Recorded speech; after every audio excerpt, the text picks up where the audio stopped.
Many organisms are living in this world. In this beautiful world, we the humans takes major part in this world. The working peoples are busy with their work and the non-working people, the students are busy with their mobile phones, scrolling the WhatsApp, Instagram, Facebook, etc. etc. in the social media. So instead of watching the social media, you can watch my video and it will be helpful. So I am Karthik. So you are watching Love Physics with Karthik. This channel is made especially for the physics students. So I am here to take physics to guide the physics students. The main motto of the channel is clearing the concept in physics and also solving more problems related to JEE mains and advanced and NEET exam. So in our first class, we can study the motion in straight line from NCERT books. So like this video, and if you like this video, you are boosting my energy to upload more videos, and also if you subscribe my channel, you will become my best friend.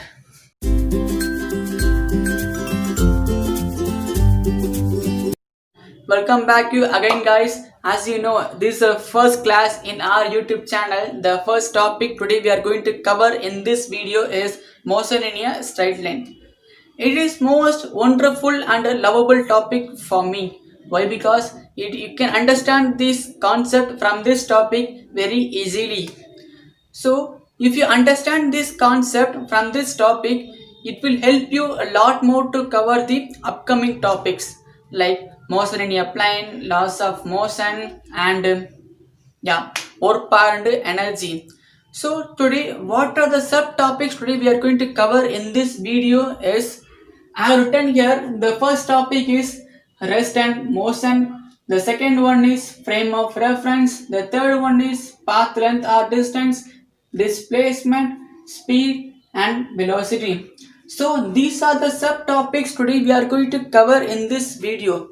So without any procrastination, let me begin the class. Motion in a straight line.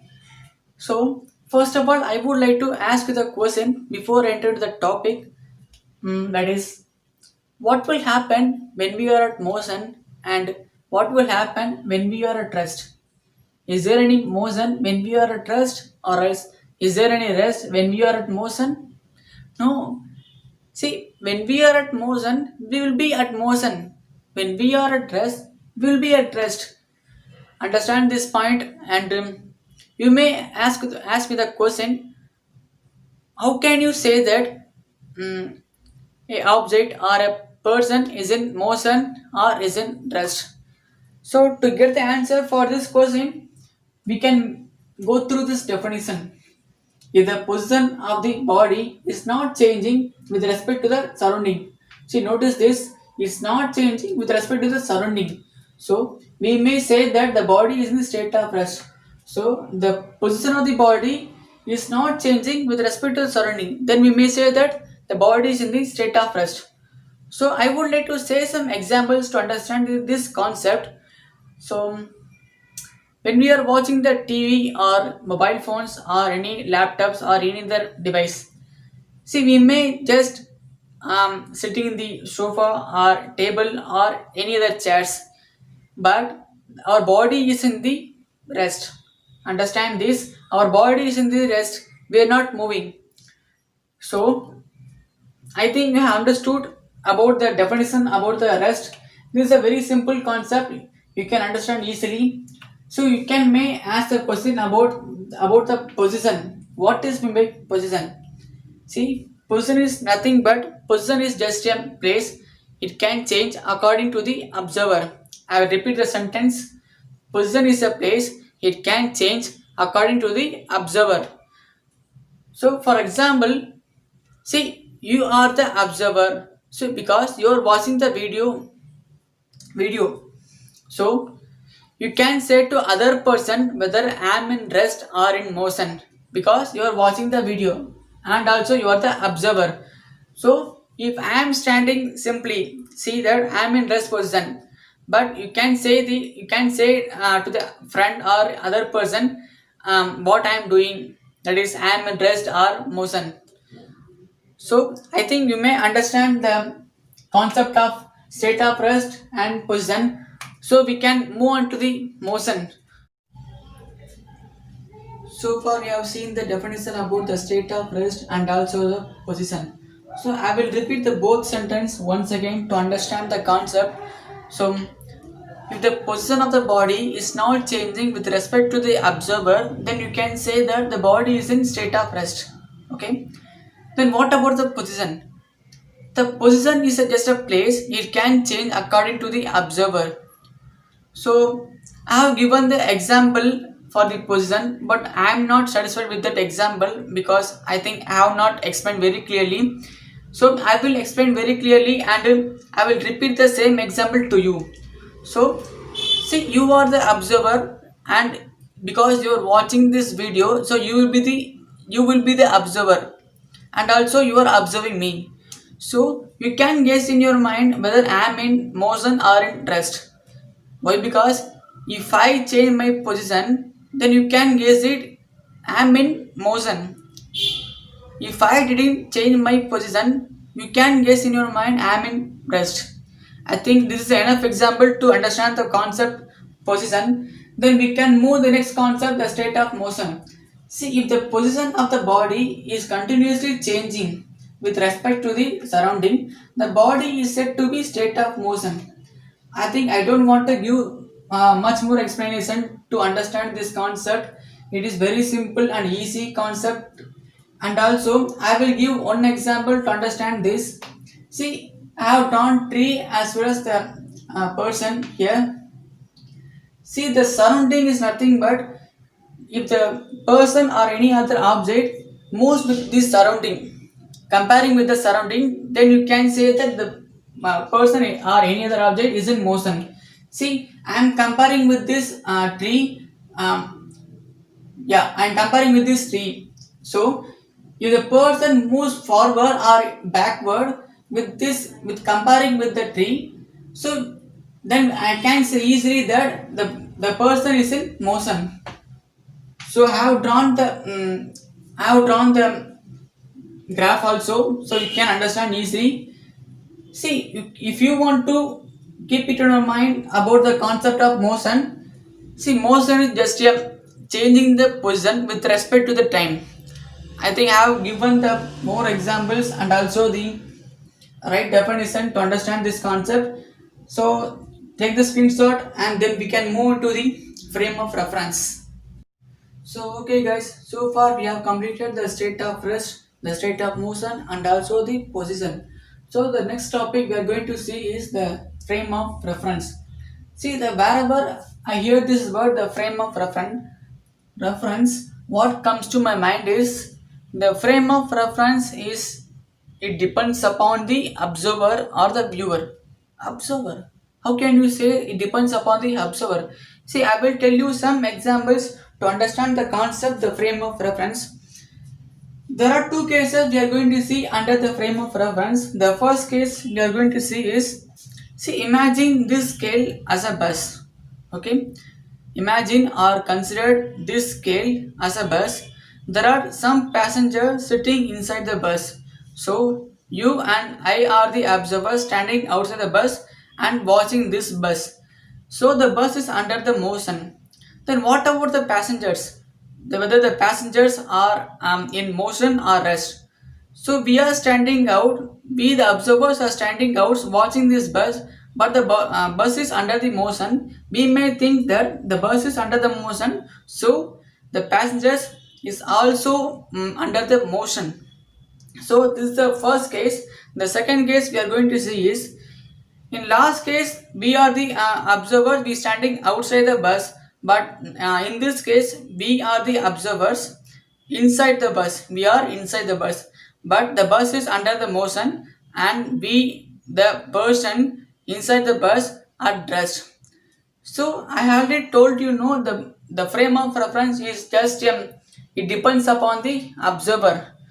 So I think you have understood this concept. We can go to definition. The frame of reference is the three mutually perpendicular axes along with the clock.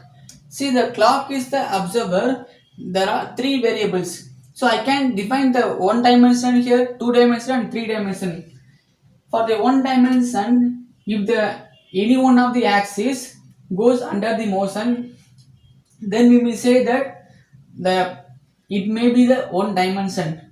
So for the right example to say the for one dimension is, I think the train is the good example to say for the one dimension.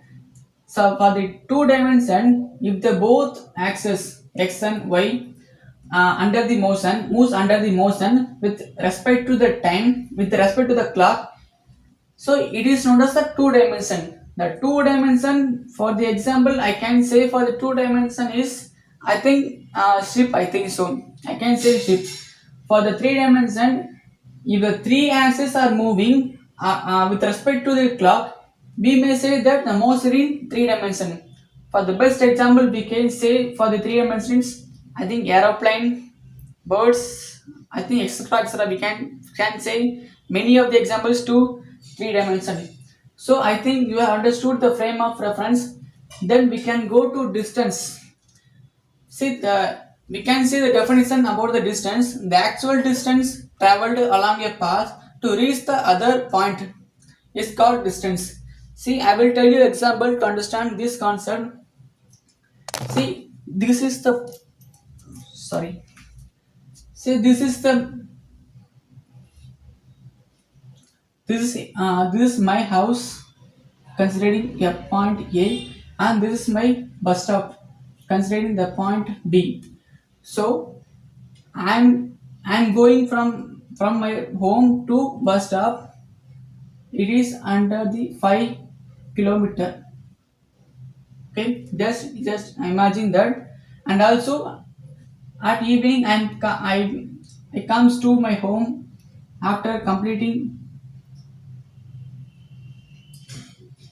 Consider this is the school and my home, and this is 5 kilometer.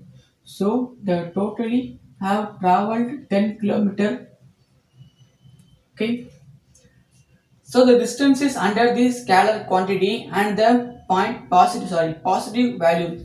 The scalar quantity is nothing but it has only the magnitude, not the direction. So I think you understood the concept, the frame of reference, and also the distance.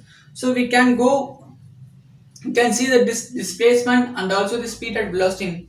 So take the screenshot or write it in your note. So okay guys, we have completed the frame of reference and the distance. Our next topic is the displacement.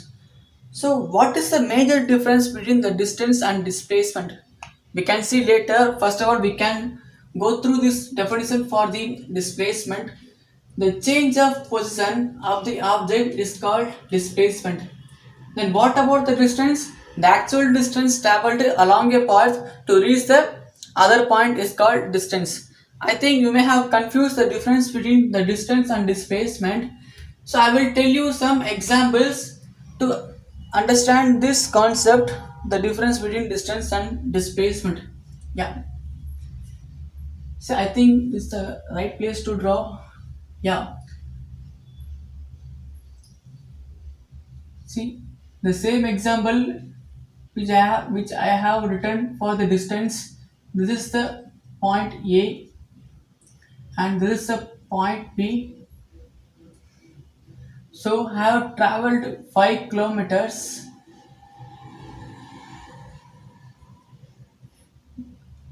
Consider consider the point A as my home and consider B as shopping mall or any other thing as you wish. So I have traveled from my home to my shopping mall. I have traveled 5 kilometers and then I have returned to my home the same 5 kilometer. Then what about the distance? Distance will be 10 kilometer. Then what about the displacement? The displacement will be 0. Okay, 0. I will give you another example to understand the displacement. See, displacement is the shortest distance. So you need to understand the difference between the distance and displacement, and also I will give some another example to understand the difference between distance and displacement. See, this is the point A and point B and point C. See, I have traveled A to B, I think 4 kilometer, yeah, and B to C I have traveled 3 kilometer. Then what will be the distance? Distance will be 7 kilometers. Okay. Then what about the displacement? See, we need to find the shortest distance from the those 2 points. So the displacement will be 4 square plus 3 square. Then 16 plus 9, so 25 and 5 kilometer. So I have traveled 5 kilometer. Okay, I think you can understand from this example, and also the difference between the initial position and the final position is called the displacement. We need to difference the initial position and the final position. We can get the displacement, and also it is the shortest distance, and also it is a vector quantity. See this point, it is important point. It is displacement is a vector quantity. Then what about the distance? Distance is a scalar quantity. It has vector quantity has both magnitude and direction, but the scalar quantity it has only magnitude. So the displacement will be positive value and 0 and the negative value. Anything we can dump. So I think I have finished displacement. I think you can understand the both displacement and distance. I think you can take the screenshot or write it in your note. So okay guys, we came to the last topic, the speed and velocity. So first of all, we can move on to the speed. We can go to the velocity. So I have written both definitions for the speed and the velocity. So we can move on to the speed first. The rate of change of position is known as speed. Otherwise known as the rate of change of distance is also known as the speed. The speed is the scalar quantity. So the scalar quantity has only magnitude and no direction. So the formula for the speed is distance by time, and unit for the speed is meter by second or the kilometer by second.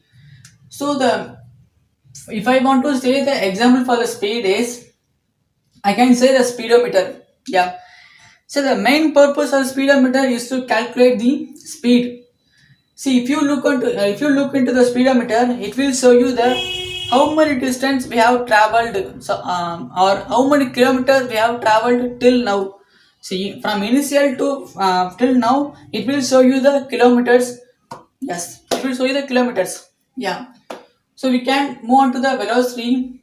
The rate of change of displacement is known as velocity. The velocity is a vector quantity. So the vector quantity has both direction as well as the magnitude. Okay. The formula for the velocity is displacement by time. The unit is meter by second. See, many of the students have doubt that what is meant by the magnitude. See, I have written here that, see, the plus or minus denotes the direction and the phi denotes the magnitude. I think we have understood that. So okay guys, we have completed our topic from my key points. So in next video we can study the acceleration, instantaneous acceleration, and then relative motion. So see, I have not solved any problems in this video, so we can solve more problems in next video.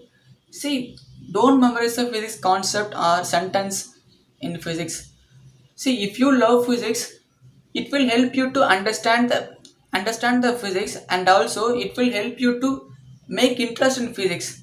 See, don't memorize the physics concept, and also the COVID-19 virus is spreading all over the world, so be safe at home, and also make this time as a valuable time, and bye bye.